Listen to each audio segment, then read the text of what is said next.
ዘ ግሬት ኢሙ ዋር አውስትራሊያ ብቸኛ ሀገር ናት በነገራችን ላይ ከኢሙ ጋር ወይ ደግሞ ይሄን ኦስትሪች ከሚመስለው በርድ ጋር ተጣልታ የተሸነፈችው ብቸኛ ሀገር ናት። ይሄም ዓለም እንድሳለቅባት ወይ ደግሞ ዓለም እንድስቅባት አድርጓት ነበር በሰዓቱ ማለት ነው። ኢሙ ማለት እንደ ኦስትሪች ማለት ነው። ማለት አሁን ኦስትሪች አፍሪካ ውስጥ ነው፣ ይሄኛው ደግሞ እዛ አውስትራሊያ ውስጥ ነው።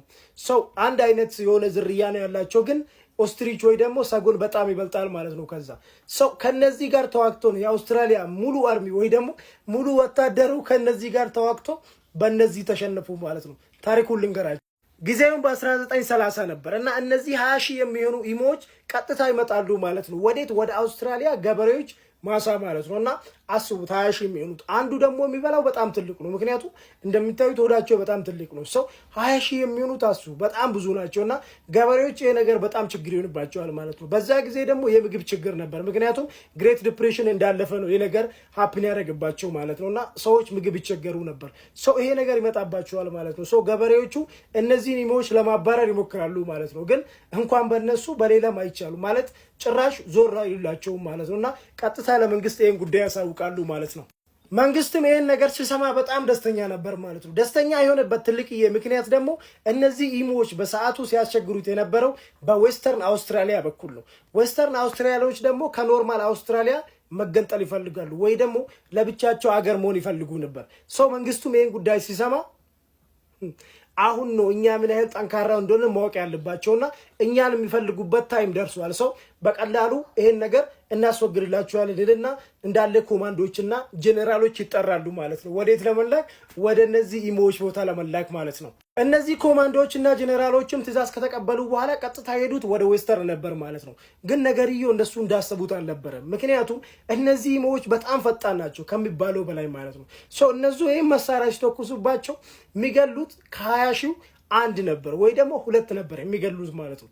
አንድ ሲተኩሱ which means ይሄ it was very expensive እና በቀላሉ አይገኝም ነበር። ሰው ይሄ ብዙ ሰው ለመግደል የተሰራ መሳሪያ ነበር ማለት ነውና አንድ ሲተኩሱ እነሱ አንድ ነው የሚገሉት ወይ ደግሞ ጭራሽ አይገሉም ነበር። ይሄ ነገር ኮስት ይፈጅባቸዋል ማለት ነውና ለመንግስት ድጋሚ ያሳውቃሉ ማለት ነው። መንግስትም ስንት ገላችኋል እስካሁን? 20 ሺህ 10 ሺህ 15 ሺህ እነሱ ሙሉ ቀን ውሎበት 3 ብቻ ነበር መግደል የቻሉት ማለት ነው። አስቡት ሙሉ ቀን አርሚ ውሎበት 3 ኢሞዎች ብቻ ማለት ነው። መንግስትም እነዚህ ወታደሮችና ኮማንዶዎችን ይመልሳቸዋል ማለት ነው። ምክንያቱም አውቆ ነበር የመሰለው መንግስት። እነሱም እነዚህን ኢሞዎች መግደል ያልቻሉበት ትልቁ ምክንያት እንዳልኳችሁ ስፒዳቸው ነው ማለት ነው። እና በሰዓት ከ50 ኪሎ ሜትር በላይ መሮጥ ይችላሉ። ይሄ ማለት ነው በተመሳሳይ ስፒድ አለ የሚሮጡት። መጀመሪያ ልክ እነሱ ሲያዩ ሲሮጡ ከዛ በላይ ነው የሚሮጡት ማለት ነው። ግን ቶታሊ በአንድ ሰዓት ውስጥ ከ50 ኪሎ ሜትሮች በላይ መሮጥ ይችላሉ ማለት ነው። ሰው እነሱ መሳሪያውን ቡም ቡም ቡም ቡም ሰው እሱ ጭራው አይታይም ማለት ነው። ሰው እነሱ ኋላን የሚተኩሱት ከፊት ነው። ሰው ስፒዱ አይገናኝም ማለት ነው። በዚህ ምክንያት ነው ምንም መግደል ያልቻሉበት ምክንያት ማለት ነው። ኮማንዶዎችና ጄኔራሎችንም ከጠራ በኋላ ድጋሜ ወደ ጦርነት እንዲሄዱ ወይ ደግሞ ወደ እነዚህ ኢሞዎች እንዲሄዱ ይደረጋሉ ማለት ነው። በዚህ ጊዜ ግን መሳሪያው ተሻሽሎ ብዙ ነገር ወይ የሰው ኃይል ተጨምሮ ምናምን ነበር የሄዱት።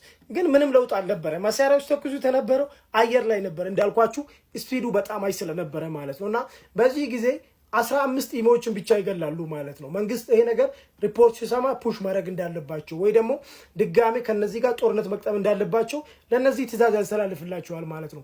ብቻ በ20 ቀን ውስጥ 100 ኢሞዎችን ይገላሉ ማለት ነው። እና መንግስት በዚህ ጊዜ ለውጥ አለ። ትንሽ መቀጠል አለብን ይላል ማለት ነው።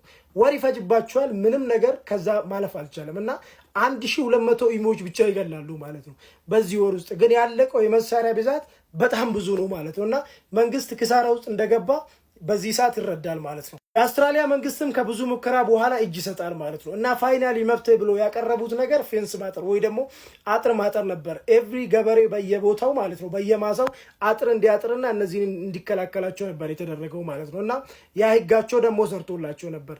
ግን መግደል ጭራሽ ነበር ያልሰራው ማለት ነው። ፎሎ እንዳይረሳ ወዳቸዋል።